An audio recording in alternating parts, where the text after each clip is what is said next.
We just wrapped the book tour for the new Whole30. I hit 7 different cities to do press and media and interviews and book signing events. And this is a little behind the scenes of a book tour.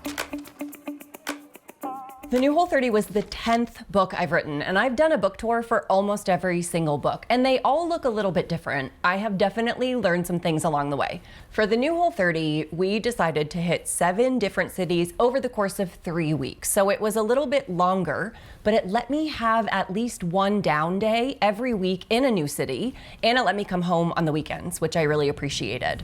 Some days on a book tour, I would fly in the night before and I would have the whole day free before the event. And that let me walk around and go out for lunch and maybe get outside and touch grass, which feels really good when you're doing all of this travel. For other events, it was far less glamorous and far less exciting. I would be flying super early in the morning, getting to the next city. I would have maybe 3 or 4 hours of downtime, which I would spend in bed in all my clothes. And then I would go do this 4-hour event. We would get home at 9 or 9:30 at night. I would be too wound up to go to sleep, except I had to get up the next morning super early, make crappy hotel room coffee in my bathrobe braids. But they did have decaf at least, so. Mr. Coffee. Let's see, should we get the verdict? Yeah, let's see. It's not bad, actually. Like, it's coffee. And then get on a plane to do it all over again the next day. Those days are far less fun and far less glamorous. If you've heard that Lady Gaga sound where she says, no sleep, bus, club, another club, that was basically the last 2 weeks of my book tour. While the in-between and some of the grind of all the travel is not the fun part of book tour, the events are really why I do it. So if you come to one of my book tour events, here's what you can expect. People usually arrive an hour early. Some people even drove 3 or 4 hours to the event, which I think is wild and I appreciate so much. I get there about an hour early because the bookstores usually have a big pile of books for me to sign. And those are for both the event guests and, if there are any left over, for people to come into the store and buy later. The bookstore team will come backstage, we'll do a full run of the show, what to expect, where I'll be, how long I'll have for the talk and the Q&A, while the audience gets seated. Then it's the event. What I've been doing is going on stage. I'll give about a 20-minute presentation all about the new Whole30. I shared some of the behind the scenes of writing it, some of the emotional journey that I went through in writing this particular book, and I'll talk about why this book is so important for Whole30 and the Whole30 community. Then I'll spend the rest of the time, usually about 40 minutes, doing the Q&A session with the audience. I find the Q&As are by far the most popular part of the night because, first of all, you get to have your Whole30 or food freedom question answered by me personally.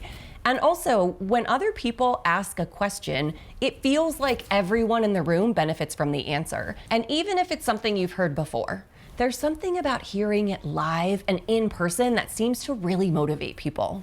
And the other thing would just be, do you think you would ever put together a Whole30 workout? The question is essentially like, would I put together some kind of like workout program or a Whole30 workout program? There is no official, of course, workout component to the Whole30.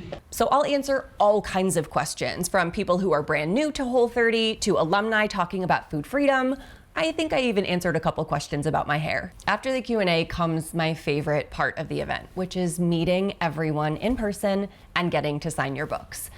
I don't think there was a single event where I did not cry.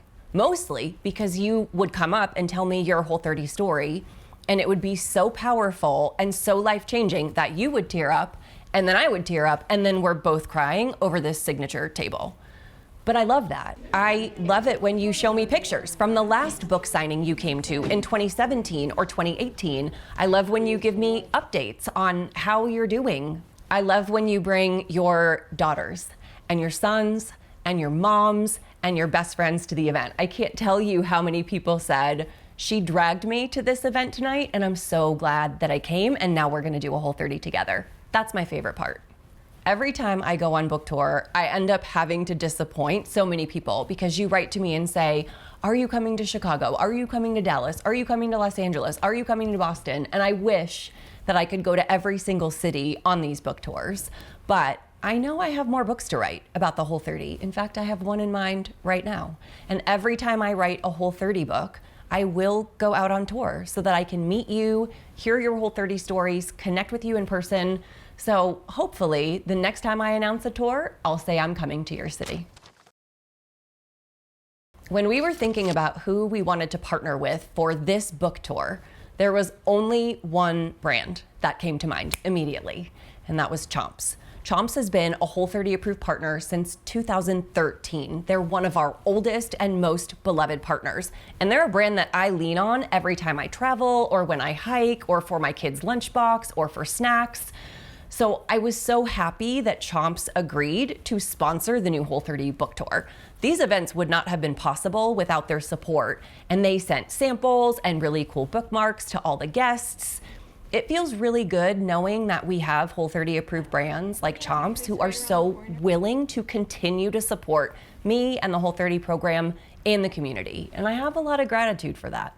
I hope you like this little behind the scenes of what it's like to come on a book tour with me and the Whole30. If you did, just click that like button and make sure to subscribe to this Whole30 YouTube channel because we share so many free resources for your Whole30 elimination, reintroduction, food freedom, and beyond.